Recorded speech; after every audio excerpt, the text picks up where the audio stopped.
VDC Sturup Layout B is possibly the best competition drift layout in Assetto Corsa. If you could drive well here, you can drive well pretty much anywhere.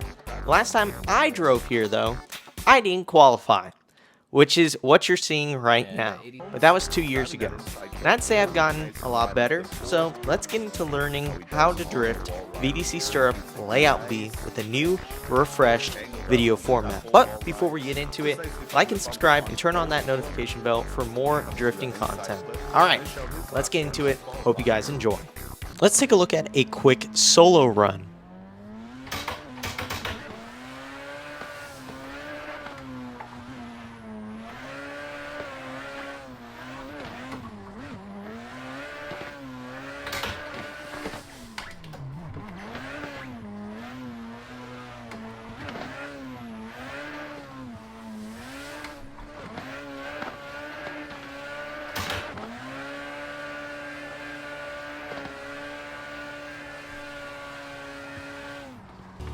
So let's break this run down. So going through the cones, I like to have a flick into the first corner. I do this at a lot of tracks, flicking at the 2 cone and having a little bit of left foot brake going through this first corner. Now it's super easy to fall off into this outer zone, dip a tire in the grass. You don't want to do that. Now here, that inner clip, don't want to dip a tire in the grass. And again here, you want to make sure that you're not hitting the wall. So when I'm in car, I feel like I'm not on the wall, right? I feel like I'm a few inches off, which is pretty much what I do on all of these walls, right? Transition mid-track here into this outer zone. Now back to the last thing, being that I feel like I'm a few inches off, I'm very close to the wall still, but I'm not inside of it and I'm not ruining my run. And there again, you want to hit that inner clip and you do not want to get into the grass. That is a no-no. So going back over this run in full speed, as we can see here, again, you want to have pretty consistent throttle. Through that first corner, not a lot of left foot brake, just full throttle, keeping the wheel very steady, nothing too crazy. Now here, I like to have a little left foot brake in the beginning of this zone just to set myself up well.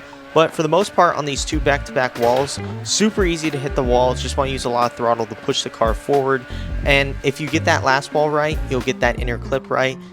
And that's a good solo run. Now, let's take a look at a tandem run in the lead. So when you have a chase driver chasing you, here we have Titus Drift chasing me, you have the pressure of that chase driver. And you do not want that pressure to hinder you, if that makes sense. So as you can see here, I'm laying it down like I would in a solo run. I'm not doing anything crazy. I'm laying down a perfect 100-point qualifying run in the lead, which is what a lot of people stray to do. A lot of people try to do runaway games, especially at this track. But this track, you don't want to feel like you're going fast. The great feeling on this track is just nailing every clip, right? You don't want to feel like, oh, I'm running away, oh, I'm going fast. It's not like any RDS track or any big road course. This track, you want to have a lot of side bite in the car. If you have less grip in the car, you're probably going to go faster. And yeah, this track is fantastic. Now let's take a look at a tandem run.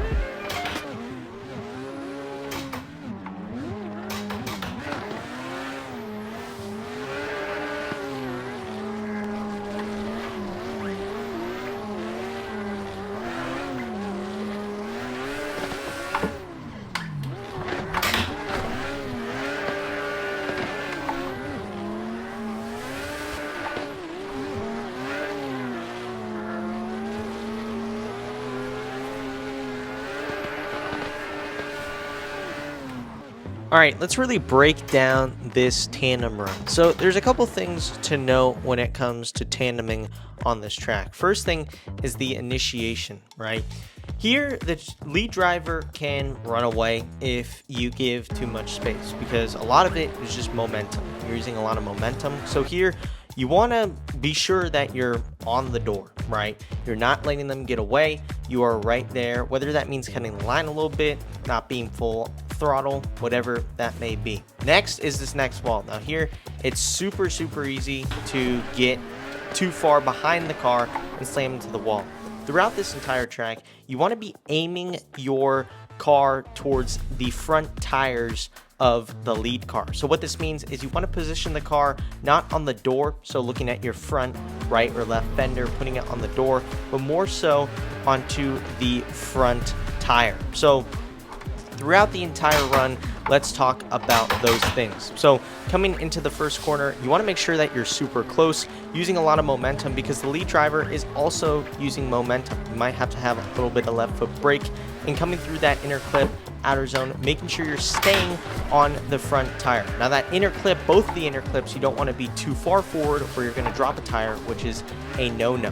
And here, you want to make sure you're transitioning really close, because again, it's super easy for the lead driver to run away here. Now, let's look at some mistakes. Here, I'm going to slam into the wall because I'm too far behind, and the lead driver also slammed into the wall. So both of those things are not good. Here, I want to replay this clip twice because this is a very pivotal mistake that I make often too many times. Your job as the chase driver is to mimic the lead driver. So as you can see, the lead driver isn't online, right, off that clip. And what happens is I straighten out because I am way too far in front of the driver. However, that is still my fault. I would be dealt at fault there. Even though the lead driver is having, you know, a bad lead, it's not unchaseable. So make sure not to make that pivotal mistake. And here's a mistake a lot of people will make, which is being too far back on initiation. If they're running away, if you're trying to stay close, it's super easy to get onto the door or the rear fenders of the lead car, which will inherently mess you up and put you offline into the dirt, which is a big no-no. So if you got anything from this video, it's that tandeming and driving this track is tricky, but once you get it, it is so satisfying. So with that said, that concludes this video. If you enjoyed this layout of video, leave it down in the comments below. I enjoyed making this more than, say, the track walk that I normally do. This really gets down to the nitty-gritty of things and gets to the point. So with that said, I hope you enjoyed this video, and if you did, like and subscribe. Comment down below if you have any sort of quarrels, and with that, I'll catch you in the next video. Also, check out boundlessracing.com. That'd mean a lot to me. Thank you.